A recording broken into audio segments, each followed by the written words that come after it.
¿Quieres a María Jesús como tu esposa y prometes serle fiel en lo favorable y en lo adverso, con salud y enfermedad, y así amarla y respetarla todos los días de tu vida? Sí, quiero.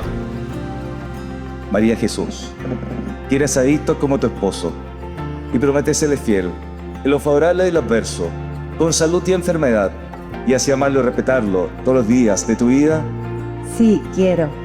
Lo que Dios unido, que no lo separe el hombre. Amén.